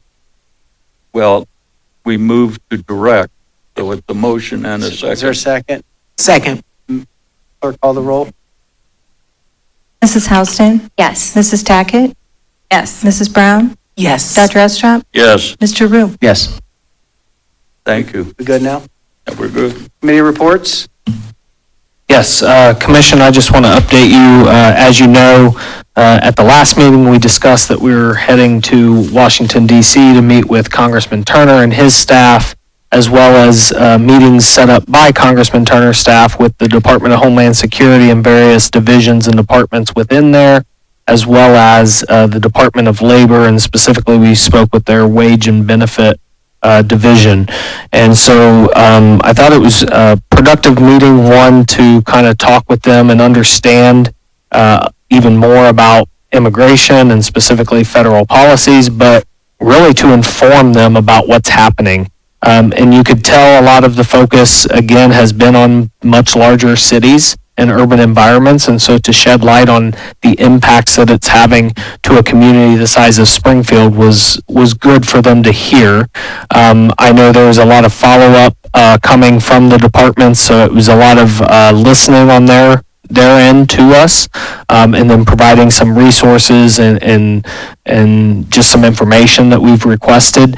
Congressman Turner continues to stay very engaged. I actually spoke with his chief policy advisor today, this afternoon, to talk through some requests that they are moving forward with from both of those departments to help with resources and aid to communities, not just like Springfield, but other communities in the throughout the country. So I thought it was a productive meeting. It was good to have those conversations. Obviously, Mayor, you were there too, so if you want to add anything to that, but it was good to be able to tell Springfield's story. Yeah, I think it was definitely valuable to do that. I think what they expected to share with us and what they expected to hear from us were two different things.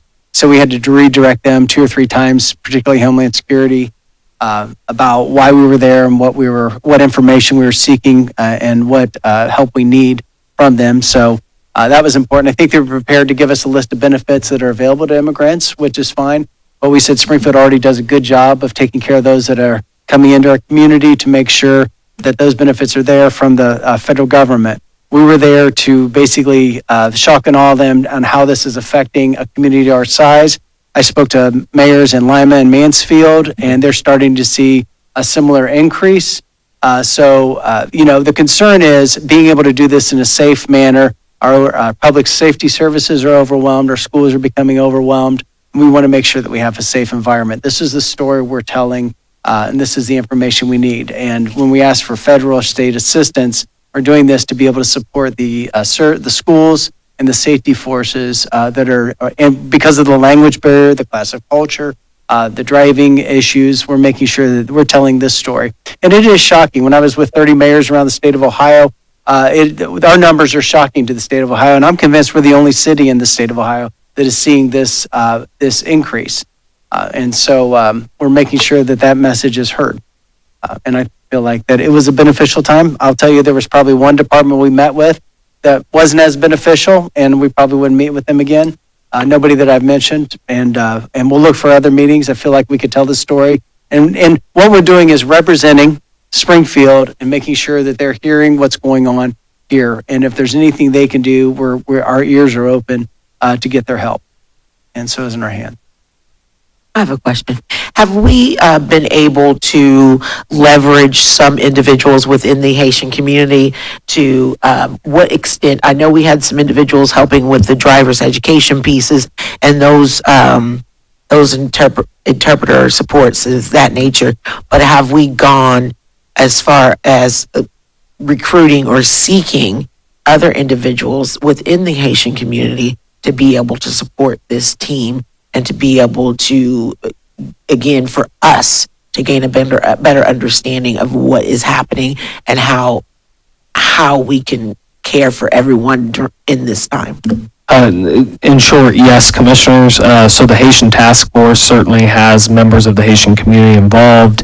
I know Jason Weiss sits on the executive committee for that and attends those meetings. We also have individuals from community development and other departments that attend those meetings. But yes, they are engaged in the conversation and in those conversations, and various leaders, whether it be various clergy or other members of the community that have either been here a short period of time or a longer period of time, have been engaged and involved. Sure. Yeah, Thank you. So the story, the way we told the story was I believe it kept their ears open, especially with Homeland Security, is that we came in with a compassionate mind. Like, we have a problem. We know that these folks are here now. How can we safely have a community with this drastic of an increase of folks that have come into our town? And that's kind of how we presented our story, because it's the truth. And we want to make sure we do it right.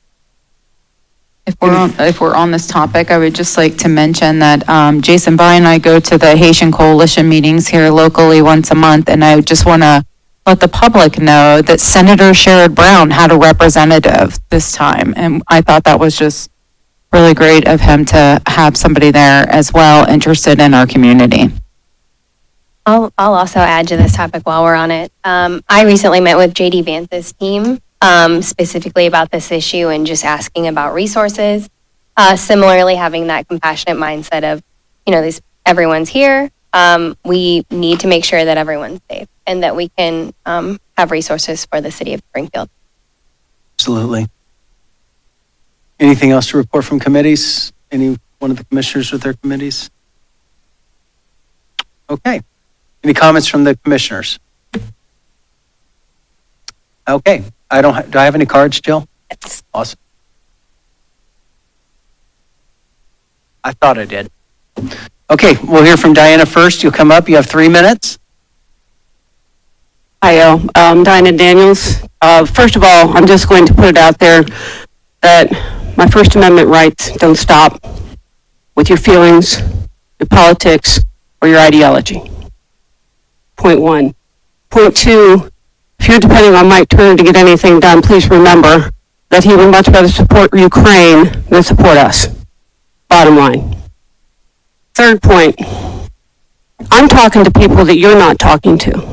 People are coming to me, they're just the little people. Fourth time since August, I've had a client come up to the shop and tell me the same story. That they are now looking for new housing because their landlord, in this one incident this past week, lived in the same house, and you've heard them before, they've come to you up here, they're not going to come anymore. She lived in the same place, same house for 6 years and paid the same rent, kept up with everything. Her landlord, who was pretty friendly to her, told her she had 30 days, the end of April, to get out of her apartment, to get out of the house. She asked him why, and he said, I'm raising the rent. She said, well, I think I might be able to pay it. What's it going to be?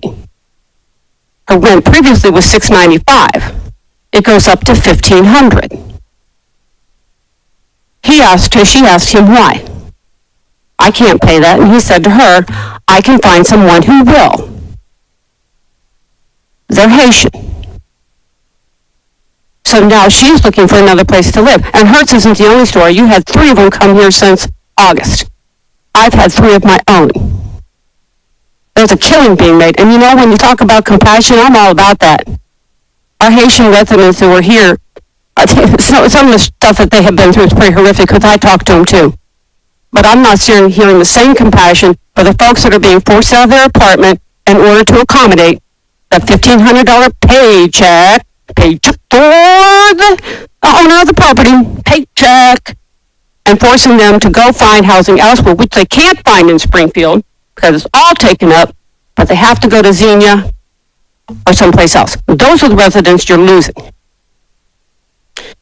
I also heard from a canary, and we've got quite a few of them here in our city government, that aren't very happy with how things are going. And I find out that I'm being questioned on the validity of the information that I've been presenting. I've written 3 master's degrees. I wrote a doctoral dissertation. I can do research. And every bit of information, every bit of data is backed up and vilified. Don't question me. Don't ever. Because it's the last time you'll question me. You are all elected officials. You may not have caused this problem, but and you might think we're stupid. We're not. You're elected Thank you for your officials. comments. You can step aside the mic right now. Well, you Appreciate know it. what's coming next. Called a referendum. Okay. I have another card. Mr. Sanders, Mark. Hi, Mark Sanders. I'm going to springboard off Diana's comments. I had an article sent to me that was actually an interview given by a committee member back in October of last year. And they compared the concerns expressed by those in the city for the influx to back in the 60s when the integration in Springfield took place. And I found that very offensive to call anybody who wants a safe town, safe roads, safe school, a racist, I think is racist in of itself. I hope that mindset's changed. But tonight we see all these fancy houses, $300,000 to $400,000 or $500,000. With that, property values increase, but also so property tax. There are people out there right now that are making a choice between buying medicine and paying their property tax. Keep up on the tax, but the value of the house keeps going down. Again, people are being displaced. They're being displaced at a very alarming rate. And you have your landlord registration. What are you doing? You're charging them $750. Where's that money going, number one? Number two, when they register up, if they have so many units. And then are you sending people out daily to check these homes? You talked about Lima starting to see an uptick. That's because First Diversity opened an office in Lima. And they're getting a bunch of people up there for temp services. But the last point I want to make, and I want to ask, how many people on that side of the podium know Springfield's charter, know anything about it? Specifically, Article 10, Section 59 to 66. Recall. At any given time, 500 signatures from folks that voted in the last election can get you on a recall petition. You need to start looking out for the common guy going 8 to 5, working 2 jobs, wants his kid to go to school, get an education. Springfield City Schools ranked dead last year in all of Ohio. Dead last. And you think putting 1,000 plus children, non-immunized, no education or very little, in there is going to help that situation? I say not. So let's start thinking about the folks that have been here their entire life. Start giving them some breaks. Start doing some things for them. We have a Haitian task force. What about a resident task force? People are having their vehicles damaged in accidents with no insurance on the person that hit them. And they just suffer through it. Again, start looking out for the people that built this city and pay the taxes. You're spending money like a drunk man on leave, drunk sailor on leave. Where are you going to start getting that tax base from? That's Mr. it. Sanders, By the way, I haven't. no, I wish to speak. Please do. You will not be able to sign that recall petition because you are not a citizen of this city. But I'll get 500 people who will. Well, that's The last time we fine. tangled, you lost. You You two, think this will stop. be any different? Stop. Fremont Stop. is where you reside. And you lost it, and it's Stop. not Tremont, it's Springfield. Stop. Stop. Okay? That's all I can say right now. Stop. I hear your arguments. Our citizens have 3, or whoever comes to the mic has 3 minutes to speak. We all agreed that we would hear them. Whether we agree with you or not, we'll hear you. That's it. That's it. I don't agree with everything everybody says, and they certainly don't agree with me. Fair Mr. enough. That's Mr. all. Mayor? That's, no, absolutely not. Mr. That's Mayor, absolutely I not. wish to speak to No. you, not to the audience. May I speak to you? Sure. The last speaker spoke to recalling all of us. Yeah, everybody can, you can say whatever you want. from the Okay. mic. I thought it was important, sir, that people know that this gentleman is not a citizen of our community. He does not reside in Springfield. I thought that was important for the people of the That's city fine. to It's know. just the way you That's the deliver it. only point I wanted to make. Gary Armstrong. Funny that both of them said things that are poignant to my 3 minutes, which I don't have. Recall is on mine and many of my friends. I don't speak just for myself when I come down here about O'Neill and 4 units. What she said about them raising the rents is part fills in with my LLCs are killing Springfield and us tearing houses, letting them get by with criminal acts. We could be getting more money from the taxes. The taxes that I looked on his 10 houses around my block. He lied about what he's making. He's made $100,000 on the last 2.5 years since I ratted him out, as he said, on the 6th of December of 22. Why aren't you getting 10% of that $3,200 a month plus that he's making? We should make them pay as a tax. I have a unit that I haven't rented out for 8 years above me. I don't have any problem paying. If I probably, because I'm going to build it's going to be an upscale apartment, I probably could get $1,500 to $1,800. Would I care about paying $100 to the city? No. But you guys are afraid to go out and do the job. What he said is true. And guess what? I am a resident of the city. I can sign the recall. And I have people that you guys all know that are shakers in this city that are not richer than me that want to do the same thing over the hotel. You bought the lot from Cap on Zischler. How much did you get? I'm not seeing anything on the auditor's book of no amount. It said no records. I want to know how much you paid for it. Now you're going to use the $2 million that you overpaid by $1.8 million and put the fire station over there. That's going to be a mess when they have to pull out and all those crazy people running down there got to stop. That's kind of not smart either. There are so many things going on here. They made 2 very good points, and I agree. But coming back to me, I have a minute. I had gone to the law department prior to me coming down here on the 6th of 22. I said, I want to know what permits Kevin O'Neill had. It came back, I have the papers, none. I had told one of the law people, who I think is a very honest guy, hey, I've got a picture of 4 mailboxes. You don't put 4 mailboxes unless you've got 4 units. There used to be 1 mailbox. Guess what? He told somebody, and I know who he told. They went over there and said, get rid of the mailboxes. So they're playing the lawbreaker against me the grievant. I have the picture of the 4 mailboxes. I sent them to Brian. I have other pictures substantiating that there's 4 units. But Brian mentioned 2 meetings ago that they sent the ordinance people out there. They had apartment A, apartment B. I have the picture. Mailbox A, B, C, and D. C and D are upstairs. They cordoned off an entry to the 3rd door that he mentioned, which the guy that went out there, I would have known exactly what. Dave, thanks for your comments. You've had 3 minutes. We'll see you next time. Is there a motion going to executive session over pending litigation? So moved. Second. Been moved and seconded. Clerk, call the roll. Mrs. Houston? Yes. Mrs. Brown? Yes. Dr.